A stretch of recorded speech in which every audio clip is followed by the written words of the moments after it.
The asphalt of Highway 9 stretched into the ink-black night, illuminated only by the pale yellow glow of Byron's old Ford pickup headlights. Inside the cab, the hum of the engine was punctuated by the rhythmic bounce of a basketball in the truck bed behind them. "You had 7 steals tonight, Derrick," Byron said quietly, his large hands resting steady on the steering wheel. "Your footwork on defense was textbook." "I was just trying to make you proud, Dad," Derrick replied, leaning his head against the passenger window. He smiled, looking at his father's calm profile. "Coach says if I keep this up, I'm getting a full-ride scholarship," Byron chuckled softly. "You earned every bit of it, son, not me." Suddenly, sharp red and blue lights exploded in the rearview mirror. A white patrol cruiser roared up behind them, its high beams blindingly bright as it tailgated the truck's rear bumper within inches. Byron didn't panic. He eased off the accelerator, flipped his turn signal, and brought the truck to a smooth stop on the gravel shoulder under a dark, abandoned overpass. "Hands on your lap, Derrick," Byron instructed calmly, his voice instantly shifting to his professional register. "No sudden movements. Let me handle this." Officer Colt Miller stepped out of the cruiser.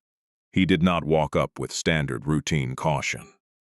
He approached with his hand already unholstered, his heavy boots crunching loudly on the loose gravel. "Driver, roll down the window and put both hands outside." Colt barked, his voice laced with unprovoked rage.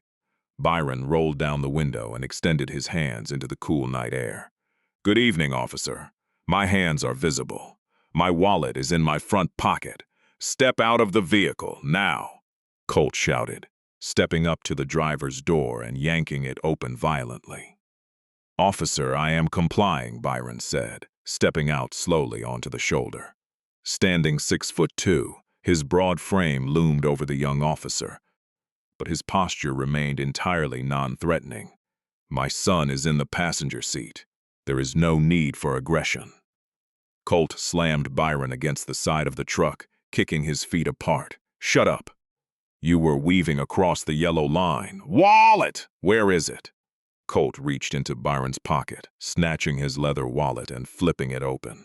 Inside, a thick stack of cash, tuition money Byron had withdrawn earlier, sat alongside a gold star badge tucked inside a hidden compartment. Colt's eyes narrowed as he saw the cash, ignoring the badge entirely. $2,000 in cash? Where'd a guy like you steal this from?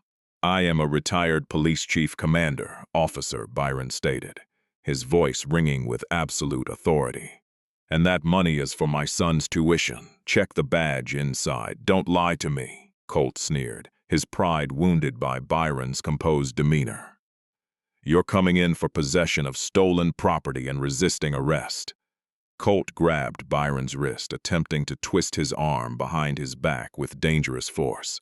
"Hey, get off him," Derrick yelled from inside the truck, opening his door and stepping onto the gravel. "He didn't do anything." "Derrick, stay in the truck," Byron bellowed.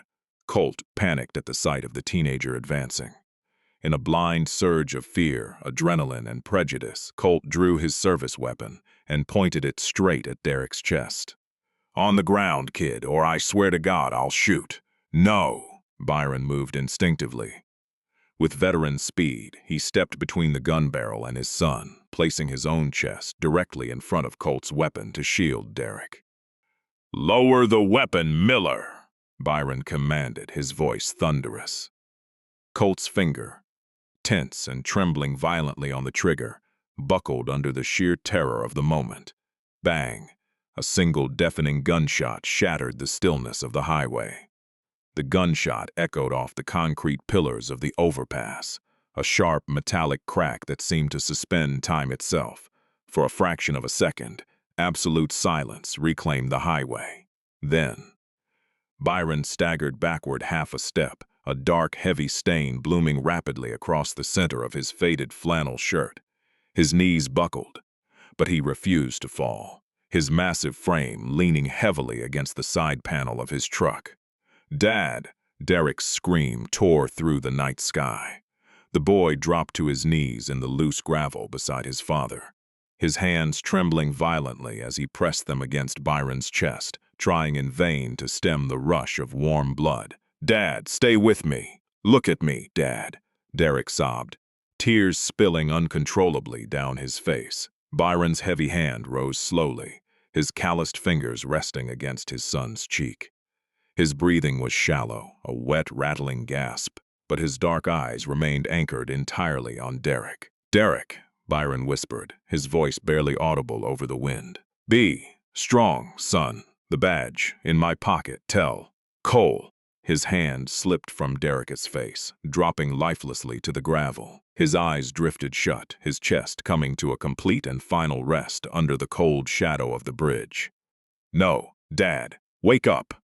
Derrick howled into the dark, pulling his father's limp body into his arms, weeping uncontrollably against Byron's chest. 5 feet away, Officer Colt Miller stood frozen, his Glock still held in 2 hands, smoke curling lazily from the barrel. His eyes were wide, bloodshot, and filled with sheer, unadulterated terror. Sweat drenched his neck as he stared at the motionless body of the retired chief. "Oh, God! Oh, God!" Colt stammered, stepping back, his boots crunching on the stones. "He went for my gun. He went for my gun." Panicking, Colt holstered his weapon with shaking hands and lunged toward his patrol cruiser. He grabbed his shoulder mic, his thumb frantically slamming the talk button. "Dispatch, dispatch, code 3, shots fired at mile marker 14. Colt screamed into the radio, his voice cracking hysterically. "Officer-involved shooting. Suspect attempted to disarm me. I repeat, suspect attempted to disarm me. Send backup and medical immediately." Derrick snapped his head up, his tear-streaked face twisting in rage as he heard the lie. "He didn't touch you. You shot him. You murdered him." Derrick stood up, his fists clenched as he took an impulsive step toward the officer. In a flash of cruel cowardice, Colt drew his taser, pointing the yellow and black weapon straight at Derrick's forehead. "Stay back. Get down on the ground, kid. Down on the ground right now, or you're getting tased. He shielded me from you." Derrick roared, his voice shaking with grief and fury. "He was a police officer. He was a chief." Colt ignored the boy, his mind racing through survival tactics. He sprinted over to Byron's truck hood, grabbed Byron's leather wallet, and swiftly pocketed the gold commander's badge and the cash, stashing them inside his own tactical vest. He kicked a loose metal tire iron from the bed of Byron's truck onto the gravel near Byron's hand, creating a fake weapon for his story. In the distance, the first wails of approaching police sirens cut through the night, not to help Byron, but to protect the officer who had just taken his life. Derrick fell back to his knees beside his father's body, whispering through his tears as the red and blue lights began to flood the highway horizon. "I'll fight for you, Dad," Derrick swore softly, closing his father's eyelids. "I swear to God, I'll fight for you." The highway shoulder was transformed into a blinding sea of flashing crimson and blue. 4 patrol cruisers blocked off Highway 9 in both directions, their floodlights casting long, harsh shadows beneath the overpass. Yellow crime scene tape fluttered violently in the night wind, stretching from the guardrail to the side panel of Byron's green pickup truck. Derrick sat on the cold bumper of a squad car 30 yards away, a rough emergency blanket wrapped around his shoulders. Rain had begun to fall, a light, freezing drizzle that mixed with the mud on his basketball sneakers. 2 junior officers stood over him like guards, keeping him isolated while detectives walked the scene. Across the gravel, Officer Colt Miller was surrounded by 3 senior union representatives and his shift supervisor. Colt held a foil shock blanket around his shoulders, breathing heavily, playing the role of a traumatized officer who had barely survived a deadly assault. "He lunged for my service weapon, Sergeant," Colt lied, his voice loud enough for the nearby dashcams to pick up. "He was erratic. I gave him multiple verbal commands, but he stepped into my space and grabbed my holster. I had no choice." The shift supervisor patted Colt's shoulder. "Take a breath, Miller. You defended yourself. We've got your back."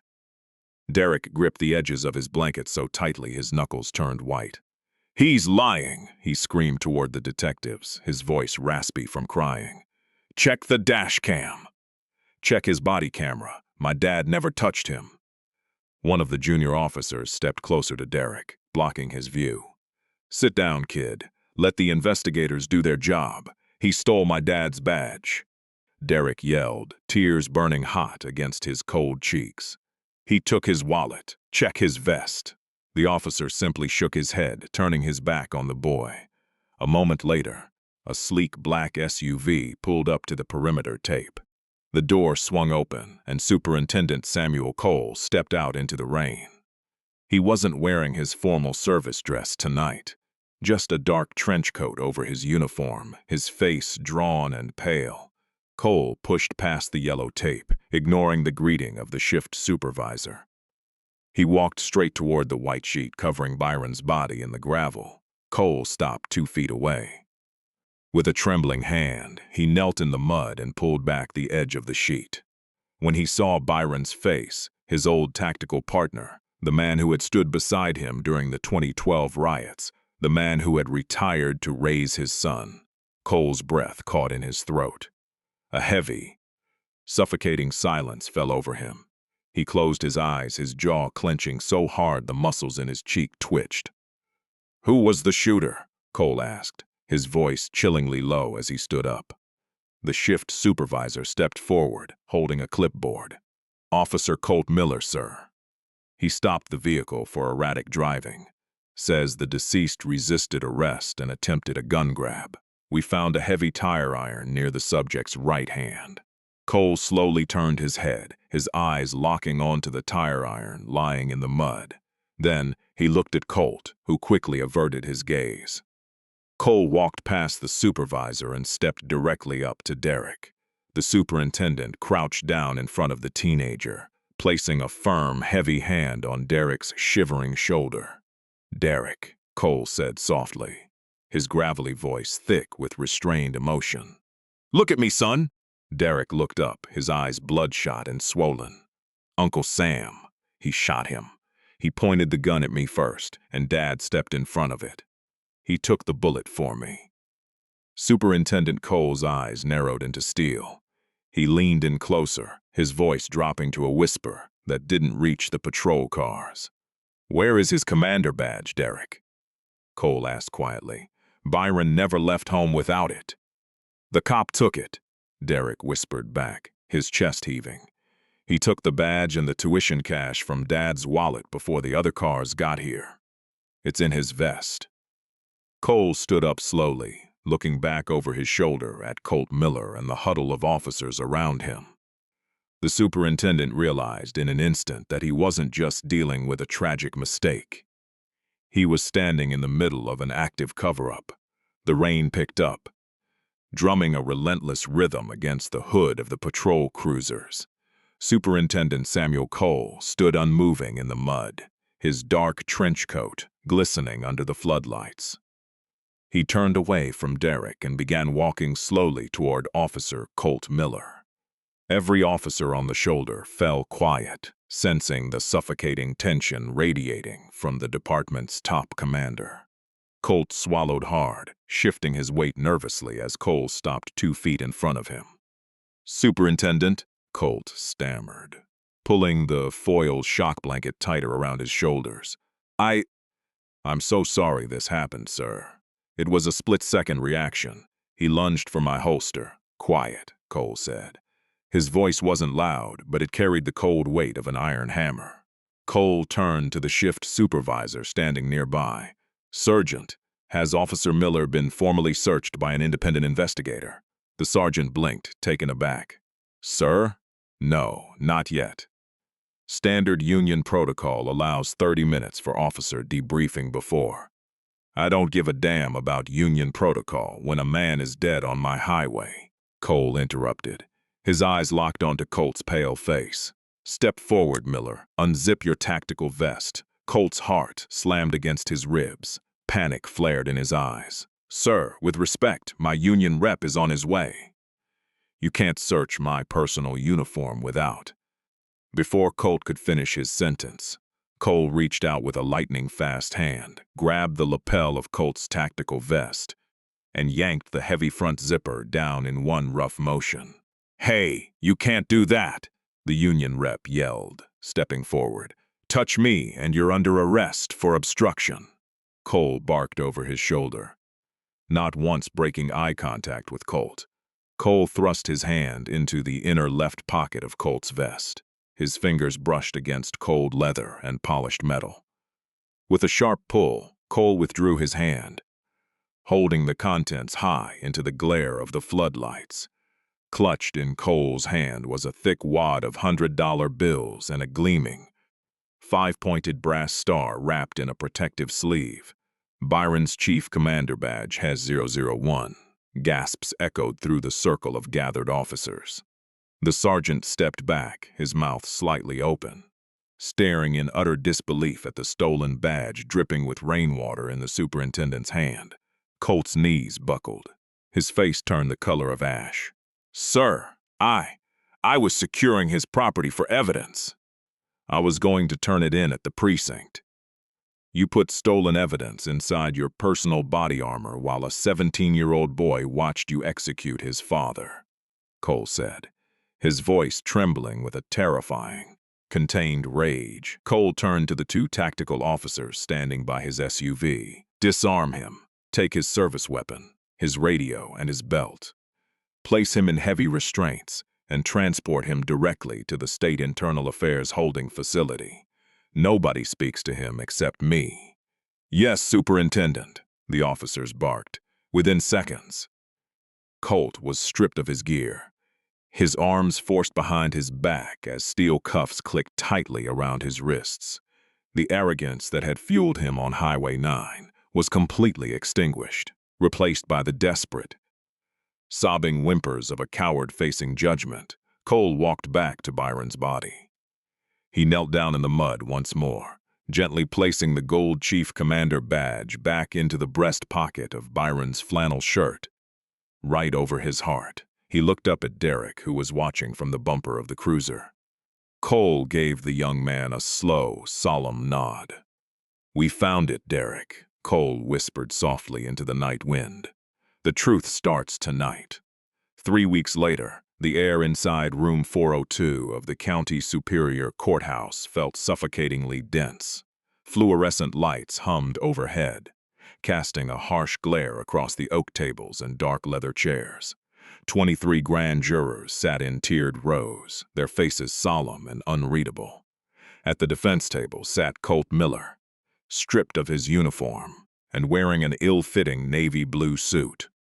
Beside him, his high-priced union defense attorney flipped through a stack of court filings with practiced indifference. Derrick sat in the front row of the gallery, dressed in a black suit his father had bought him for church. Beside him sat Superintendent Samuel Cole, his posture erect, his dress uniform pristine. "The state calls Derrick Hayes to the stand," the prosecutor announced. Derrick took a slow, deep breath, feeling the heavy stillness of the courtroom. He looked down at his trembling hands, then glanced at Cole. The superintendent gave him a subtle, approving nod, the same anchor his father used to give him from the sidelines. Derrick stood up and walked to the witness box. He raised his right hand, swore the oath, and sat down behind the wooden microphone. "Derrick," the prosecutor began gently, stepping up to the podium, "can you tell the grand jury what happened on the night of October 14th on Highway 9? Derrick fixed his eyes on the jury. He didn't look at Colt. He didn't look at the defense attorney. "My dad was driving us home from my basketball practice," Derrick said, his voice clear and steady, vibrating with a quiet strength that filled the courtroom. "We weren't speeding. We weren't weaving. Officer Miller pulled behind us with his brights on and forced us onto the shoulder." The defense attorney immediately stood up. "Objection, Your Honor. The witness is speculating on the officer's intent." "Overruled," the judge stated firmly. "Continue, young man." My dad put his hands on the wheel, Derrick continued, his voice unwavering. He complied with every command. He told Officer Miller he was a retired chief. But Officer Miller didn't care. He was angry because my dad didn't look scared.